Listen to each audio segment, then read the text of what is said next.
I'm up. I'm up.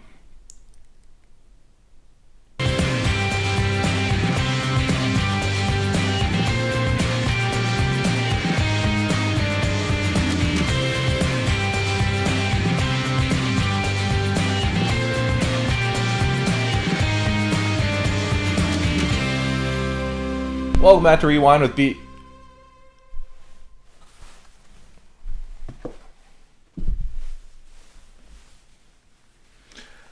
Welcome back to Rewind with bschwitty, because Happy New Year. I don't know if you're nursing a hangover as bad as I am, but I need a little pick-me-up. A little hair of the dog, as it were.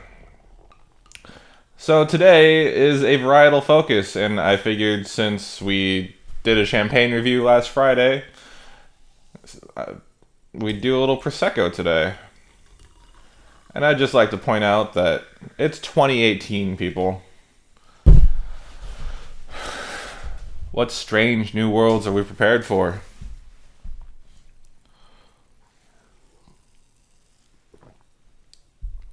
And did I say varietal focus? I meant regional focus, because prepare to have your mind blown. Prosecco is no longer a varietal. It's only a wine region. So whether you're nursing a hangover or enjoying some brunch right now, I assume you're going to be drinking some sparkling today, which is why we're drinking this.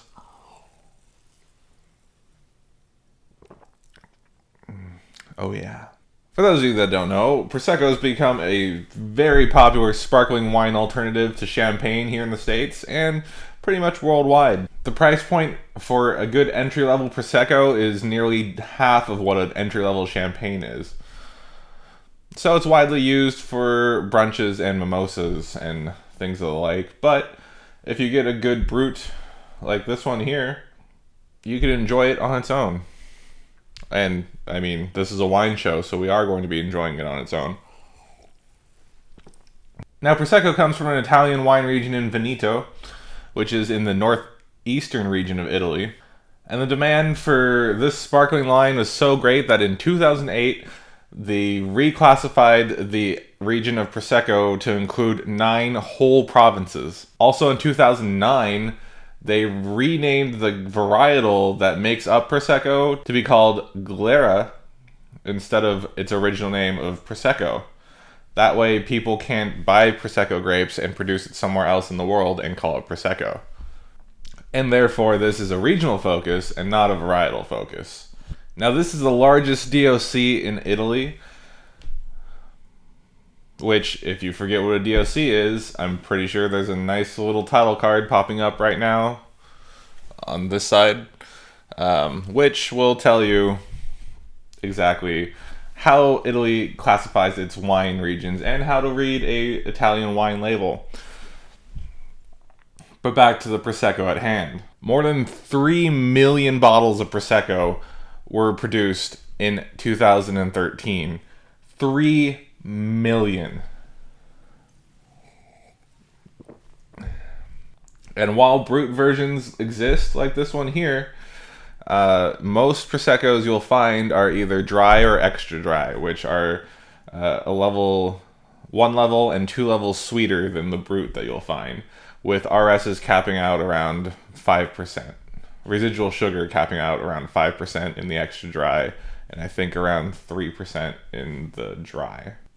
A lot of Prosecco's sweetness is due to dosage, where they throw sugar into the wine, which is a part of a sparkling wine making process where they add sugar to the wine.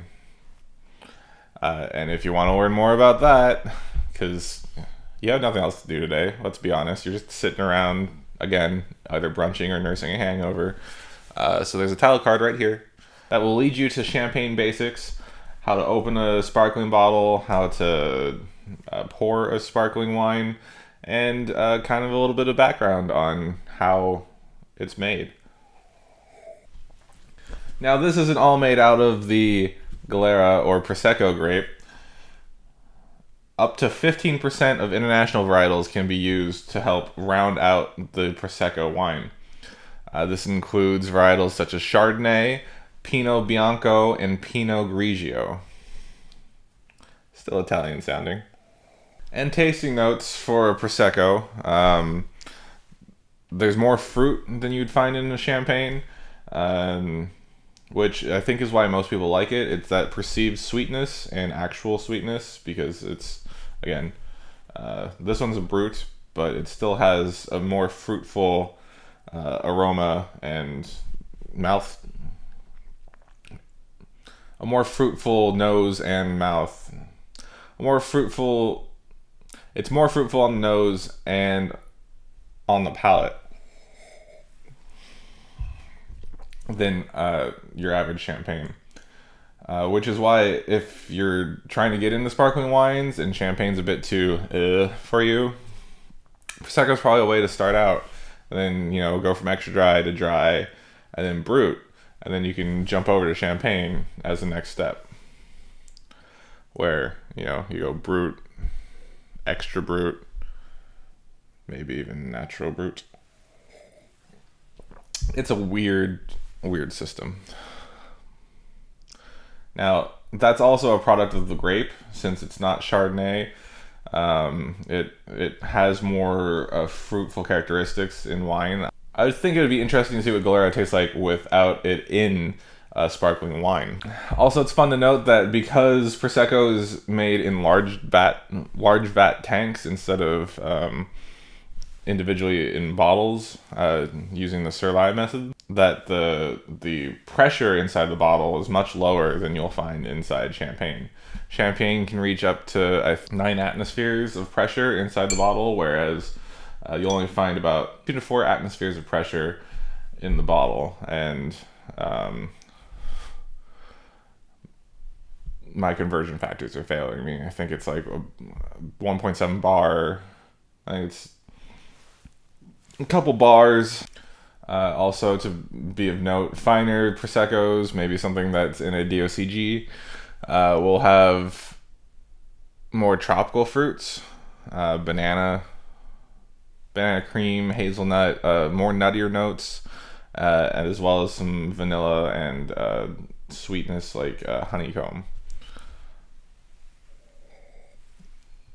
And finally, whereas I'm just drinking this on its own at 10 o'clock in the morning, some food pairings for Prosecco, light appetizers like prosciutto and pear go really well with this. Cured meats and fruit-driven apps will go great.